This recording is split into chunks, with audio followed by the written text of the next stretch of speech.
And that's how we indicate. That's how we indicate.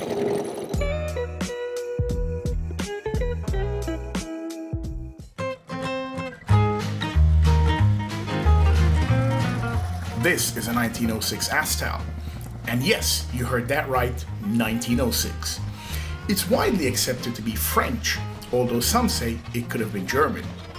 We do, however, know that this has been in the possession of one family for the last 50 years. My good friend Tom Boyd is the current owner. It was gifted to him by his dad Nick, and rightly so, as Tom has been working on this particular car since he was about 9 years old. With an engine displacement of just under 1000 cc and a whopping 8 horsepower, the Astahl has been restored to its former glory and then some, thanks to Boyd's clever installation of a starter motor.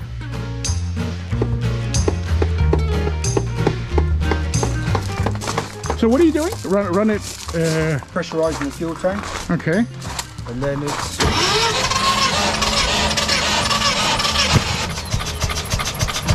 I say.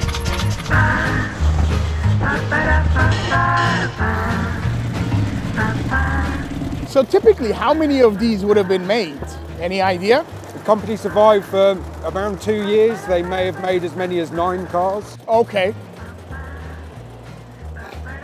And was it owned by a Mr. Astahl? No. So it was owned by 2 chaps. There was a chap called Monsieur Levesque and another chap called Monsieur Bowden Raider.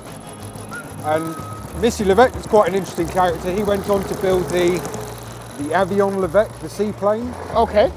And then also did a lot of work in developing a racing engine called the Ruby engine. So he was quite a clever chappie.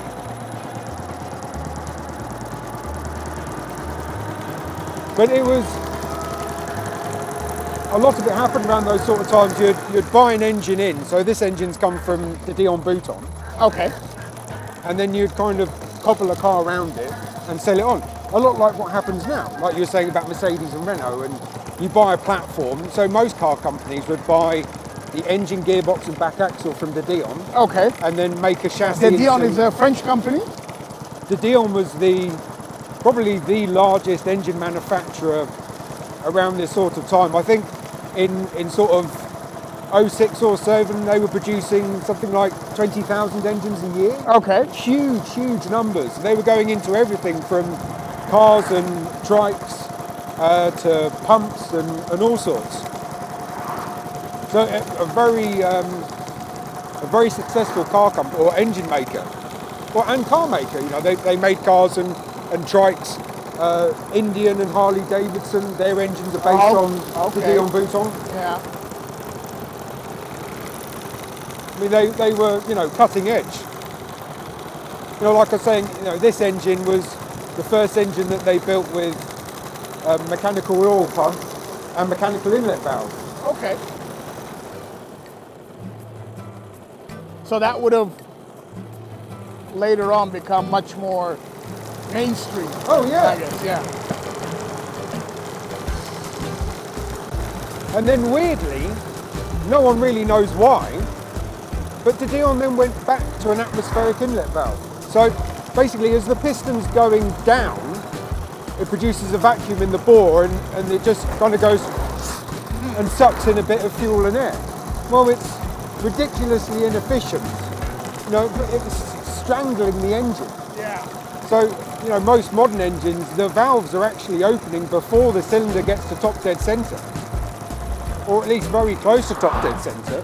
You don't wait until the piston's going down and generating a vacuum for it then to decide, oh, yeah, I'll suck in a little bit of fuel and air now.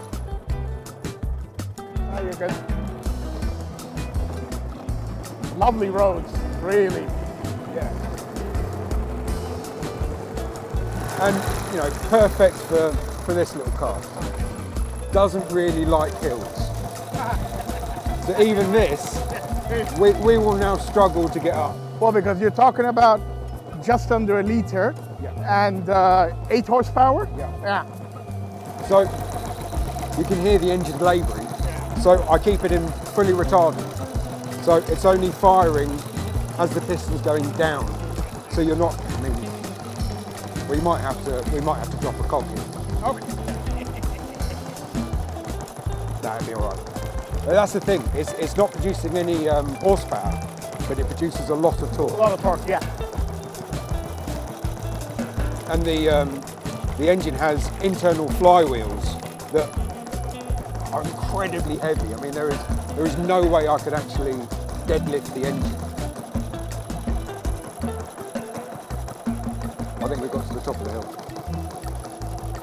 Crack on So then. now the engine speed's starting to increase. I'll then start to advance it up, And you can hear the noise as well. and then it can start producing a bit more power. But if you have it advanced, when it's slogging its guts out, you know, every time it fires, it's just putting huge amounts of effort onto, you know, the big end, the little end. Unfortunately, we've got a very patient car sitting behind us, who, you know, happily let us do half a mile an hour up a hill. You see the fuel pressure's dropped. So basically the only things you have to worry about are the little gauge down below, that's the oil pressure. Okay. So at the moment it's running just below 2 meters of water. I don't even know what that means in terms of PSI. And you need to keep an eye on it constantly, right? Yeah, so basically if the needle went really high, that means it's blocked one of the oil galleries, Okay. and no oil's getting through, bad stuff's going to happen. And if it pops all the way down to the bottom, it means that, so the oil pump is driven with a spring. Okay. Why wouldn't you? Why wouldn't you drive an oil pump with a spring? You stick your left arm out, please. Right. Yeah, no, just stick it way out. Oh, actually, no, we're going straight on. Sorry, my bad. So basically, if the mechanics of the oil pump failed, if it seized, it would just unwind the spring and fire the spring out, and it wouldn't then do any further damage to the engine. Okay. They're quite clever in that respect.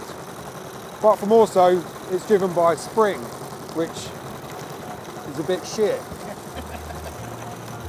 So if the needle drops to 0, that means there's no oil pressure at all. There's no oil feeding the bearings. Bad things are going to happen. And indeed, bad things did happen. Soon we found ourselves at the nearest petrol station with Boyd getting his hands dirty. This is what happens. So what happened to us is Boyd, it's over to you. Makeshift funnel. Okay. So what happened? Our oil pressure dropped. Yeah, I checked the oil, realised that I didn't have enough oil, then forgot to add more oil because we were in a rush this morning. And then, yeah, oil pressure dropped. I'm having to put in some... And it's a highly technical system. There's no dipstick. There's a tap on the front of the crankcase. Okay. And you fill it up until it starts dribbling out the tap, and then you know it's full. I mean, instead of measuring, 0 to 60, it's probably even better to measure how long it takes to get from first to second gear. Well, typically, how often would you take this car out? Or, let me ask that in a different way as well. How often should old cars be driven, ideally? As much as possible. Oh yeah? Hell yeah! They were built to be driven. You know, the worst thing that can happen is it goes into a museum and it never gets to turn a wheel in anger again. You send a car to die. Okay, it's going to, things are going to go wrong, things are going to break. But why wouldn't you drive it? I drive it as much as possible. On stinking hot days, I'll commute to work. And that's 70-mile round trip. Oh wow, that's a brave trip though. But once you get used to it, I guess. And it's, on these kind of roads, it's not, he's going to regret that. But thank you anyway, that's very kind of you. It's not that much slower. Oh, he is going to regret it, trust me. Especially as we're going uphill. He's going to be stuck at about 10 miles an hour. Good church. Oh nice, yeah. Yeah, it's not that much slower, really. I think my average speed going to work is probably, taking into account stops and starts, 40 miles an hour, let's say. Which you're not really supposed to do anymore here anyway. Well, no, I mean, this is an unrestricted road. He's obviously a boy racer. Obviously. You know, you could be doing, legally, you could do 60 miles an hour on this road. Whether you would or not is a different matter. But yeah, it's a little bit slower getting to work, but when it's above 30 degrees, this is better than air conditioning. Oh, definitely. You know, after 30 odd miles, you're wearing a jumper. You know, even in that heat. Oh, I gotta say, I'm pleasantly surprised about the quality of the ride, because, you know, the older they get, it's probably that string damper system that they have. Yeah, I know. Probably helps a lot. It's amazing that it works at all. When someone first told me that, I just thought they were joking. And then I started driving this, and yeah, you hit a big bump, and yeah, you hit it, but it soon levels out. Let's go this way.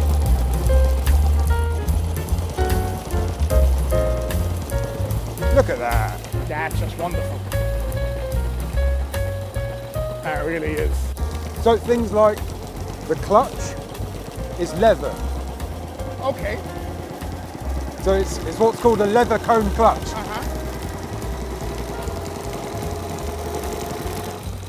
And when I fitted this engine, well, hey. What was that? Backfire? Fuel overrun. Fuel, Yeah, okay, yeah. So It's just, that means it's a little bit rich. Is that when that happens? And it's just sucking in more fuel than it's actually burning, and it gets through into the exhaust pipe, then ignites, and whoop.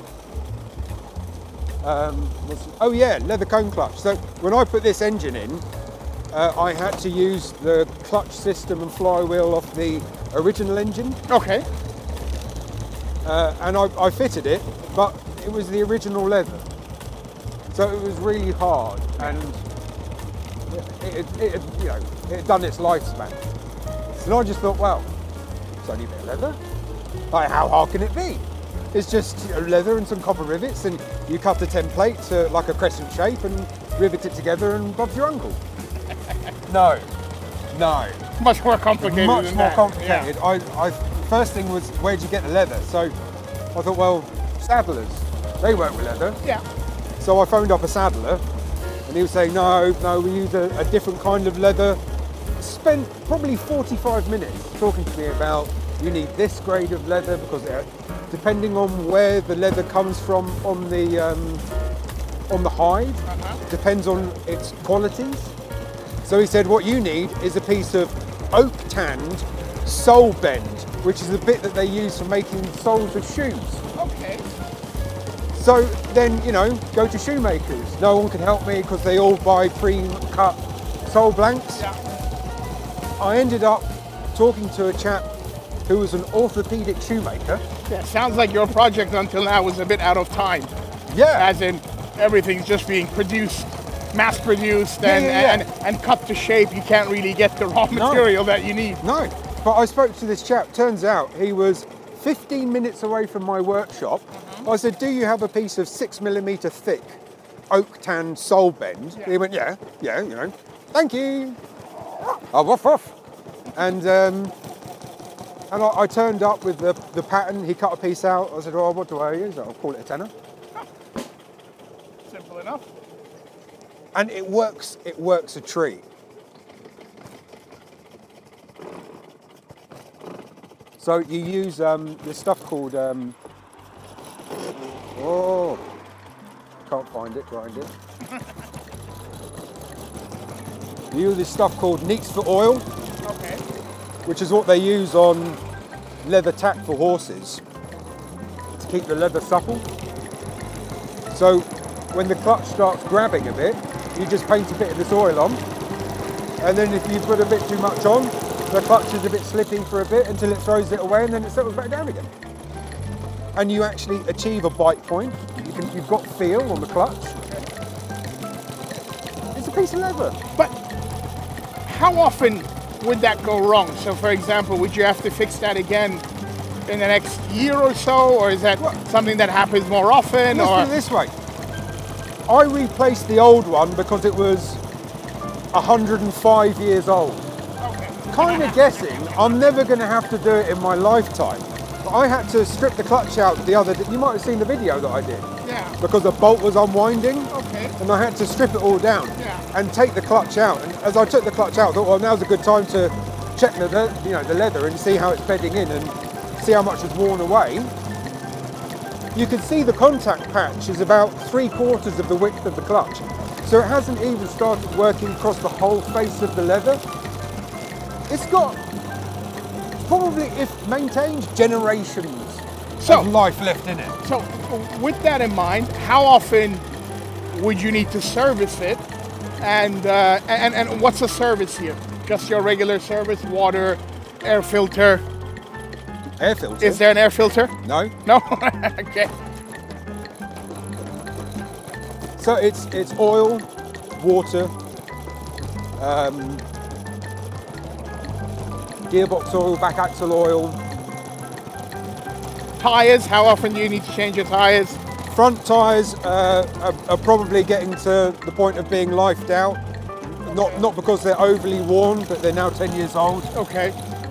So I'll change the front soon. I mean, they have got, that's very kind of you. Yeah. They have worn down quite a bit, but I don't do a massive mileage in this, so. Well, yeah, well, that's another thing. I mean, another interesting thing would be, could we guess what kind of mileage this has done over the years? But very difficult. No speedometer, no mile gauge. No. Kilometer gauge. I know that when my dad first restored it, he could only do a 10-mile run before it boiled.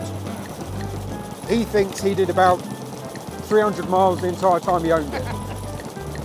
I did over 300 miles in the first week of getting it back on the road. You know, like one of the Norfolk and Suffolk tours that Lizzie and I did was 117 miles in a day. So I've got a limited mileage policy on this for something like 3,000 miles. Per year? Per year. Oh, I think that's the minimum amount that they will do. There's no way I'm doing 3,000 miles a year in this. No. Also, I might do 1,000, maybe 2. I wonder when they were built. Out of the way! They're going to think it's a mating call. Yeah. Well, in the first season, I thought it was very much like standard class.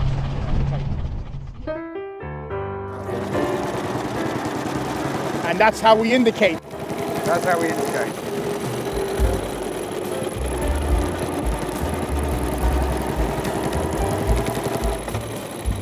Oh, apart from he's followed me. Oh, I do feel sorry for people. But then I was driving along once, a similar little lane. I'm trying to maintain a decent speed because I've got a car behind me. And I pull over and they pull alongside. And I said, oh, I'm sorry I've been holding you up. And they went, no, it's been lovely, you know, just driving along behind you and just enjoying the ride. Yeah. They asked me why I was leaning when I was going round corners. Was I worried that the car was going to tip over? Yeah. I said, no, it's because the brakes are so appallingly bad. If I get an extra millisecond of warning that a car's coming the other way, I'm leaning around the corner to have a look. Well, I heard you had an incident where going downhill, your brakes gave in. Yeah, let's hear more about that. No, that was bad. So that was, I hadn't done anything about the brakes. The brakes were still the brakes that my dad had fitted. And we were on one of these Norfolk tours and we found a downhill that was quite steep and it ended in a T-junction. Okay. I couldn't stop. Yeah. I could not stop. I found muscles in my body I never knew existed. I was hanging on to the handbrake so hard.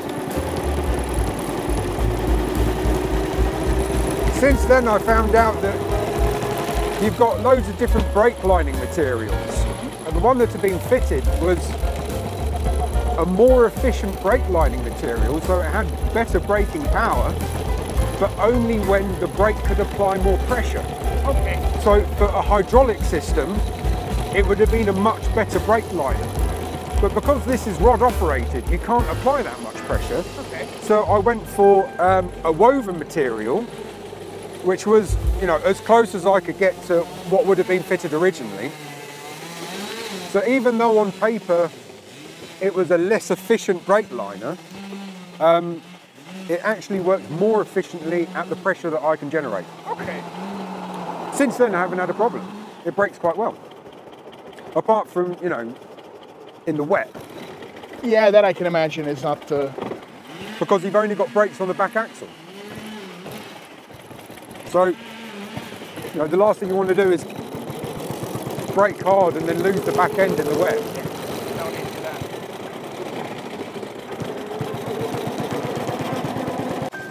Now the weather is getting a little cooler, but what I want to talk about now, Boyd, are what are some of the classic car races that you have over in England? Well, and rallies. Well, the big one for cars sort of this period is the London to Brighton run, which is held every January for cars built 1904 or before. Okay. So these people, in their infinite wisdom, decide to drive open-top vehicles in the coldest month of the year, more often than not in driving rain, from London to Brighton. Which is, how long is that? I have no idea. Too long. Too long. It seems like utter insanity to me. But people love it. And you know, the starting price for a London to Brighton car is 80,000 and then up, you know, for ones that are actually... I mean, so I'm thinking it's about 3-4 days? No, they do it in a day. In a day? Yeah, oh, it's a day race. Okay. Yeah. So not like the Mille Miglia in Italy where they go for, I think, almost a week, if I'm not, well, 1,000 miles, so. Yeah. No, this is achievable in a day. I don't know what the success rate is for cars that start to cars that finish, but I don't think it's that high. You can check it out on YouTube. Loads of people do little videos, and I'm gonna have a look at it. So you have to have a car before 1904. Yeah. And 80,000 to get on it.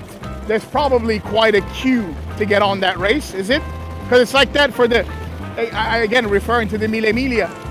If you register now, you probably get on there in 5 years' time. I don't know. There's a lot of subscriptions. But they've kept it quite restrictive. I mean, there was talk about, you know, getting later cars to be able to join it, but they've kept it so it's 1904 or before. So the number of vehicles is small, you know. There's probably not an event that's oversubscribed. Okay. If you wanted to go on it, I'm sure you could probably go on it. Well, the trick is, not even the car we're in is old enough. No. Before 1904. No, it's 2 years too young. But in a way, that's quite nice because it means it's not worth that much money.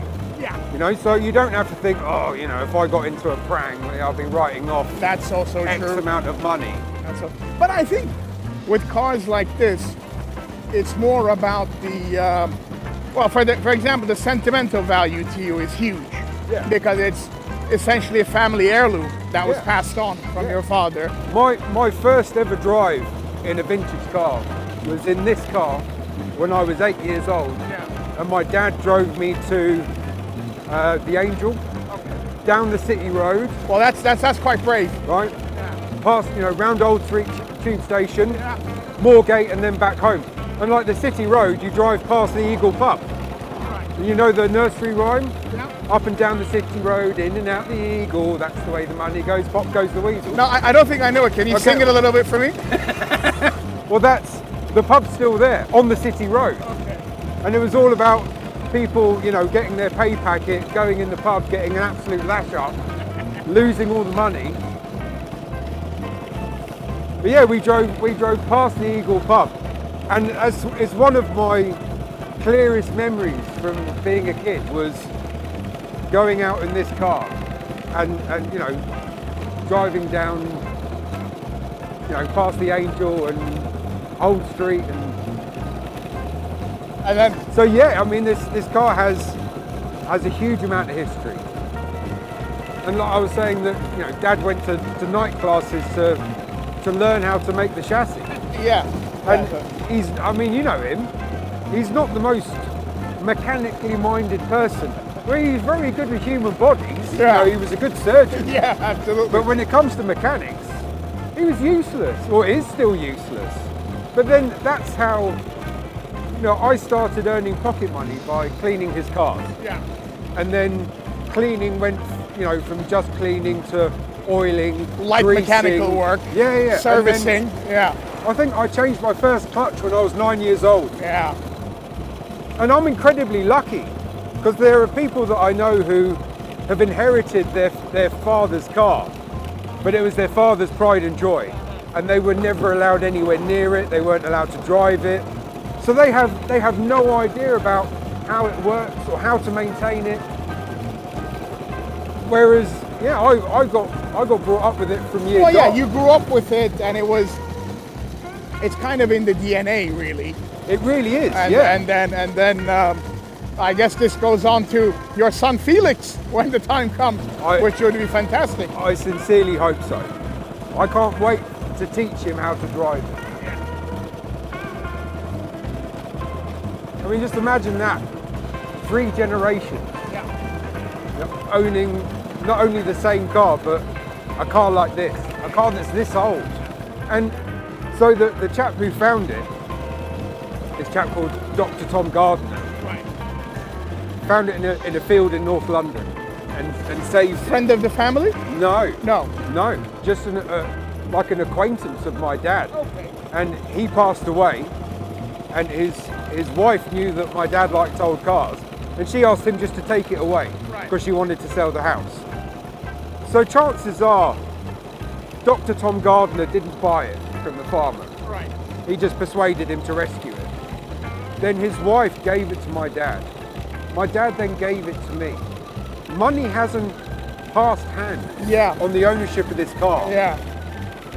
Potentially, since it was new, it's just been gifted on. Right. And it's an incredible history. Well, yeah, it's a different kind of story, yeah. Yeah. And the original engine is a really strange engine. Because it's like the missing link of the Dion Bouton engines. Yeah. So they tried to work out how to get a mechanical inlet valve by using the same castings that they use for their atmospheric engine. Okay. But it clearly never worked, and they put an atmospheric valve in, dumped it in this car. And here But it it is. makes no sense, does it? Yeah, not really. Why would an experimental engine that was sitting under the bench at the Dion Bouton end up in a production car? So what are the chances? So Astahl exhibited at the Olympia car show in 06. Yeah. So what are the chances that they went, we want to put a car on the stand at Olympia, we need an engine for cheap, what have you got? And De Dion just went, well, there's this lump of junk under the bench, you can have that for nothing, it doesn't work for anything. Because why else would that engine be in this car? Well, yeah, I guess If so. it was a proper production vehicle that someone had placed an order for, it would either have this engine, which only came out a few months after the engine that was originally in it, Sure. or it would have a proper production atmospheric inlet valve. You wouldn't have this weird crossbreed thing. Like the world's authority on De Dion is a chap called Austin Parkinson, who's down in London, deals with what they call the VCC stuff, the Veteran Car Club, so the earlier engines, atmospheric inlets. He's only seen one of those timing covers. He's never seen a whole engine that had this weird arrangement of an external cam driving a crazy long push rod to operate a mechanical inlet valve. So even he was baffled by it. So there's only one known example of that engine, and that's still living in the barn in Kenninghall.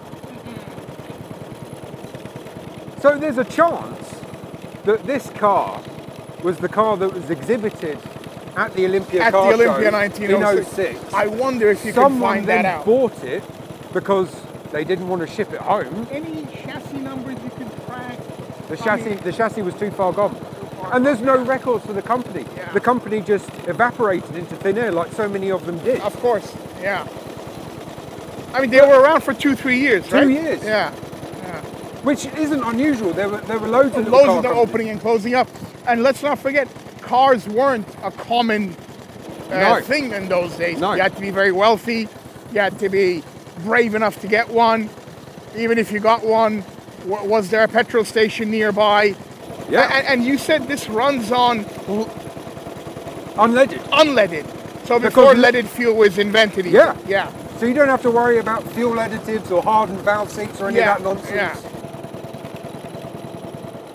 But it's a really weird story. Now I wish I knew more about it. And then the other strange thing is, you've got a car company that started up out of nowhere. They just sucked their teeth one day and went, oh, let's make a car. That sounds like fun. Bought an engine from the Dion Bouton, but then the gearbox is really clever, very lightly made. It's a very light casting. And then it's prop shaft into half shaft. So Right. it's a very conventional drivetrain. It's quite unusual for the period. And their workshop was, of course.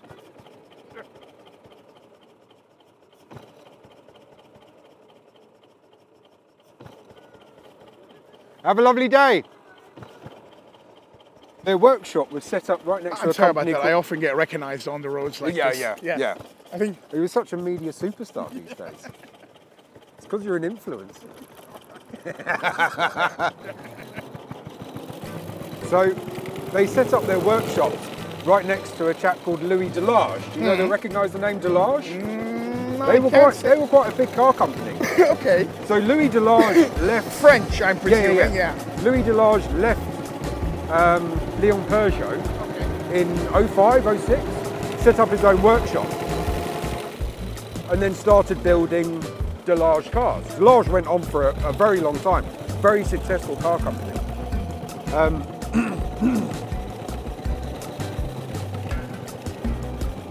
So you've got someone who's been working for Leon Peugeot, very good car company, very knowledgeable chap, very good engineer, sets up his own workshop right next to where Astahl sets up their own workshop.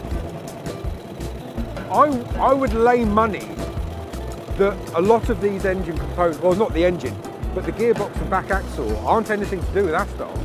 They're Delage. Right. Because the only thing that denotes that the gearbox is Astahl is the top plate, Which is can be cast made Astahl after. on it. Exactly. Exactly. Yeah. So it could be the same thing as rebadging a Ford to a Lincoln or what. Yeah, whatever it You is. could or- buy a Delage gearbox, cast a new cap, put Astahl on the top, boff, it's an Astahl gearbox. There are no surviving Delage Model A's. Okay. There are some surviving Delage Model B's. But if there was a Delage Model A, I'd lay money it would have the same gearbox and back axle. You know, to find out a little bit more about this, so I think it must have been end of last year. I was in Brussels and I went to a wonderful museum. It's called Auto World. Yeah, I saw the pictures. Yeah. And in Auto World, they have a great collection of French and Belgian cars from before the turn of the previous century, so late 1800s, early 1900s, a lot of companies.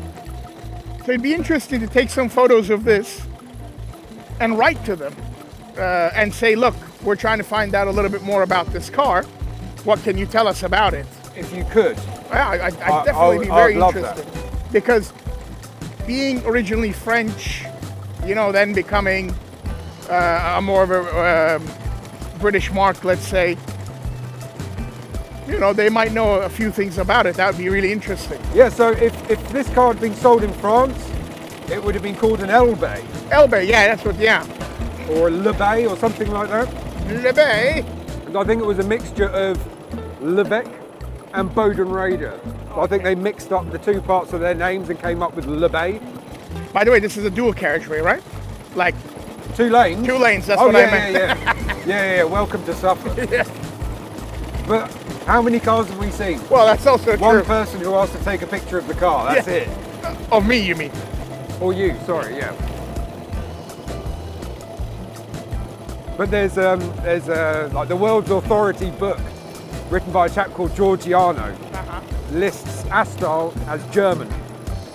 Yeah, you mentioned, it sounds German, so depends how you pronounce it. Astahl, yeah, it could be German, Yeah, possibly. or Astahl, wherever you put the inclination. But if Giorgiano could get it that wrong, Well, that's how the much thing. I mean, information still exists? exists about the car? Yeah, that is a big question. I mean, I did my best, you know, trying to research. I mean, that's how I found out about Monsieur Levesque's work on the Avion Levesque, the seaplane. Okay. So I have researched it as far as I possibly could, but I haven't come up with a great deal. Because there were so many little car companies that popped up and then, you know... And then, yeah, they disappeared. disappeared. Yeah. Well, Boyd and I could go on for hours and hours. In fact, we did. There was another 2 hours of footage of us just waffling on and on, but those will have to remain as part of our private collection. My 2 days had come to an end, and what 2 days they'd been. Thanks to the Astahl, we didn't only travel back in time to 1906, but also down memory lane with a friend I hadn't seen in over 5 years, and back to the glorious English countryside, where I had spent many weekends with Boyd and his parents as a student in the UK. I also got to meet his son Felix, who no doubt carries the automotive DNA unique to the Boyds. Just like his father and his grandfather, he will one day drive this magnificent Astahl, and what a privilege it will be for him. But for now, goodbye, and back to Dubai I go.